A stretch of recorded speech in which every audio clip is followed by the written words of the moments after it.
Olá, mais um programa Educare no Ar para falar de educação, sociedade, comportamento e hoje em especial sobre meio ambiente.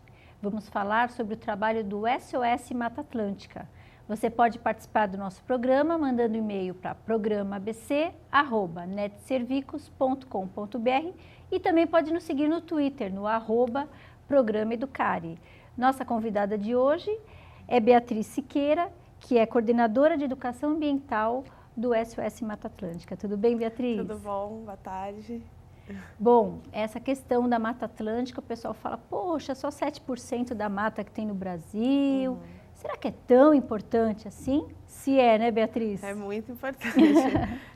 Eu trabalho, então, na Fundação SOS Mata Atlântica, que é uma ONG, uma organização não governamental, que tem por objetivo justamente a preservação e a conservação da floresta, né?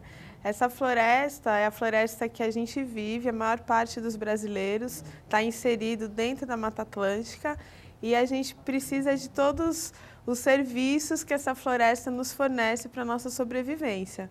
Esses que seriam, a gente chama de serviços ambientais, né? Então, são os recursos naturais, então a água, o ar, né? O ar que a gente respira, a água que a gente bebe, né? A questão da terra produtiva, tudo isso depende de você ter uma floresta em pé. Então, assim, um dos grandes desafios, né, das pessoas que trabalham lá na Fundação é justamente a gente conscientizar as pessoas, né, a população em geral, que a floresta existe sim nos grandes centros urbanos, né? Que aqui onde a gente mora existe sim Mata Atlântica, que a Mata Atlântica não está só lá próxima do litoral, só quando você vai para a praia ou só quando você vai para o interior, né? O nosso grande desafio é esse, é mostrar para as pessoas que aqui na cidade você pode sim fazer coisas para estar contribuindo para a preservação desse que a gente chama de bioma, né? Que é o bioma Mata Atlântica. Porque, no geral, as pessoas pensam, tá lá longe, não tem nada a ver comigo. E tem muito a ver, né? Como você disse, por exemplo, a questão da água. O fato da gente ter fontes de água depende também de uma floresta e outras coisas mais também, né? Exatamente. Não existe água se não existir floresta, né? Da onde que vem a água? Né, vem da transpiração dos vegetais que vai, né, para a atmosfera e cai em forma de chuva, né, na terra e vai formar os rios, vai formar os corpos d'água, o lençol freático, que é aquela água subterrânea, que é de onde as cidades fazem a captação da água que vai abastecer as nossas casas, né? Então a gente tem que levar muito esse conhecimento, principalmente para as crianças, né? Então, assim, que a água não sai da torneira, né? Simplesmente, que a água vem de outro lugar, que vem da natureza, e essa água tem que ser preservada. E como que ela vai ser preservada? Se você manter a floresta em pé. Então, se você derruba, né, as árvores, né, você não vai ter como ter água, você não vai ter um ar que você possa respirar, né? Isso a gente sente bastante aqui, né, os moradores dos grandes centros urbanos, a péssima qualidade do ar, né, que a gente tem pouca vegetação, né, então principalmente nessa época de inverno, a gente tem assim, um índice muito alto de doenças respiratórias, tanto das crianças quanto das pessoas mais idosas. Se a gente tivesse mais áreas verdes, se a gente tivesse, né, mais locais de vegetação mesmo, a gente teria um ar com certeza de muito mais qualidade. Então a gente quer justamente isso, né? A gente quer ampliar, manter o que ainda existe, né, de floresta e ampliar essa porcentagem. Que, como você falou, desde a época do descobrimento, né, em 1500, que a gente tinha 100% de Mata Atlântica, hoje em dia a gente só tem 7%. É muito pouco. E a nossa luta é essa, é manter esse 7%. E esses 7%, mesmo sendo pouco, ainda fazem grande diferença na vida, se não né? fosse esse 7%, a gente não viveria, por exemplo, em São Paulo, em Santo André, a gente não teria como sobreviver. Né? São esses 7% que possibilitam que a gente tenha um mínimo de qualidade de vida.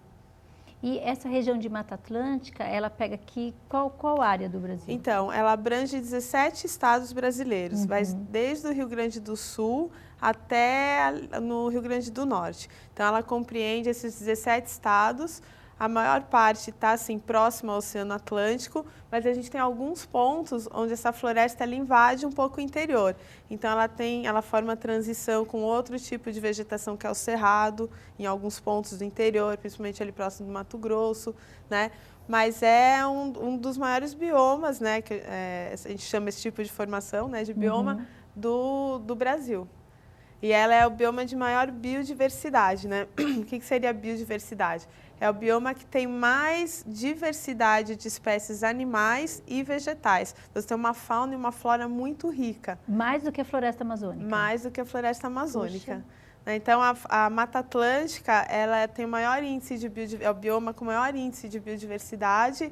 E ela também é considerada um bioma, ela é considerada como um hotspot. O que é um hotspot? São áreas de alta biodiversidade e altamente ameaçadas de extinção, correndo o risco de se extinguir da face da Terra.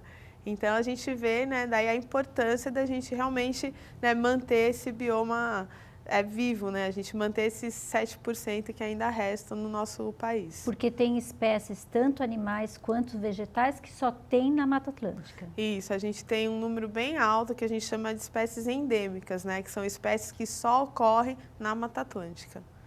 E isso a gente tem que preservar, porque se a gente acabar com essa floresta, essas espécies, ninguém nunca mais, né, vai nem conhecer os nossos netos, os nossos bisnetos, não vão nem ter oportunidade de conhecer essas espécies que hoje a gente sabe que existem. E para conscientizar as pessoas, vocês desenvolvem algumas campanhas também. Uma que foi muito veiculada é a do xixi no banho, né? Isso, a campanha Xixi no Banho, que foi do ano retrasado, né? Ela foi tão forte que até hoje muita gente fala dessa campanha, que era para focar justamente a questão do não desperdício da água. Né? Então, a gente incentivava as pessoas a fazerem xixi no banho, né? Para justamente evitar a descarga, que cada descarga que você dá, você desperdiça 12 litros de água, que é uma água limpa, uma água tratada pelo órgão responsável. Né? Então, tem todo um custo aquela água, aí você dá descarga e aquela água vai-se embora. Então, a gente incentiva, a campanha era para justamente incentivar que as pessoas, né, não evitassem de dar essa descarga fazendo xixi no banho. E foi um grande sucesso, acho que a gente conseguiu atingir um público bastante interessante que a gente normalmente não atingiria. A vinheta era muito interessante, né? E eu lembro assim que na época meu filho tem 10 anos e ele ficava, né, mãe, olha, tem que fazer xixi no banho, não pode. E interessante assim, porque é uma coisa lógica, né? Poxa, você vai ali, vai escorrer água, por que não? Por que não, né? Lógico. Não tem. E tem outras campanhas também que vocês têm desenvolvido? A gente vinculou agora uma campanha que chama Vá de Galinha, que é para relacionar com a questão da poluição atmosférica, né? Então, assim, para você evitar a andar de carro. Porque por conta, né, do grande número de carros que a gente tem nas ruas, os grandes congestionamentos, né, a velocidade que os carros atingem é a mesma velocidade que uma galinha atinge para se locomover. Então, fizeram esse trocadilho, né? Em vez de ir de carro, vai de galinha que você vai levar, né, vai levar o mesmo tempo para se locomover. Que é também um grande problema, né, que a gente está enfrentando aí a questão do ar, do CO2 que está indo para a atmosfera, né? Essas campanhas para as pessoas pararem de usar um pouco o carro, ter outras alternativas, né? As pessoas começarem a ter um pouco essa preocupação também de um dia na semana mudar um pouco o seu hábito para contribuir para um ar mais limpo para a nossa cidade.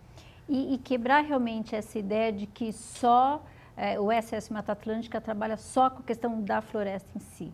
Né? A própria casa da gente é um meio ambiente, né? Sim, né? Meio ambiente está tudo relacionado. Não tem como você falar de meio ambiente isolado, você vai falar só de vegetação, né? Que no caso muita gente questiona, né? Fala, então vocês são da SS Mata Atlântica, vocês plantam árvore. Não, também. A gente não planta só árvore. A gente planta árvore, a gente cuida da água, a gente cuida do ar, a gente mobiliza as pessoas para que elas tenham mudanças de atitude, né? A gente trabalha muito com mobilização, né? Então, em todas as esferas da sociedade, desde crianças, adultos, professores, alunos, sociedade em geral, né? O nosso foco, a gente está na cidade de São Paulo, então esse é o nosso público, né? A gente tem, sim, também programas com comunidades tradicionais, com caiçaras, com quilombolas, mas o nosso foco aqui é a sociedade civil, a sociedade que mora nos grandes centros urbanos, né, que são as pessoas que realmente têm menos contato com esse ambiente natural e que precisam ter mais informação e serem mais sensibilizadas. E que são as que mais contribuem para destruir, né? Que mais contribuem, que mais consomem, né? Então, você tem que lidar com questões de mudanças de hábito, né? Que a gente sabe que não é fácil, assim, a questão de educação. Eu sou coordenadora de educação ambiental, então eu tenho programa de educação ambiental para a formação de professores, né? Mas a educação ambiental é todo dia, né? É no dia a dia que você está conversando com seu filho, com a sua mãe, com seu sobrinho, você está ali já passando alguma coisa, né? No banho, lavando louça. No banho, lavando louça, para a pessoa que trabalha na sua casa, né? É um trabalho permanente, porque você mudar os hábitos das pessoas é uma coisa que não é rápido.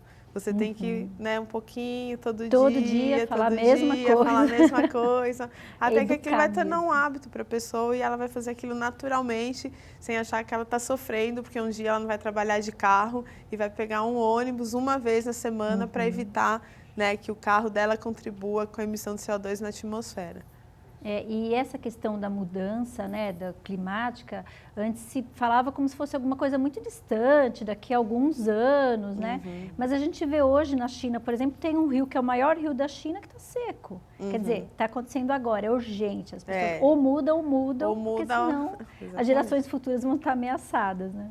Exatamente. A gente tem que, por isso que eu falei, que a gente trabalha muito nesse campo da conscientização.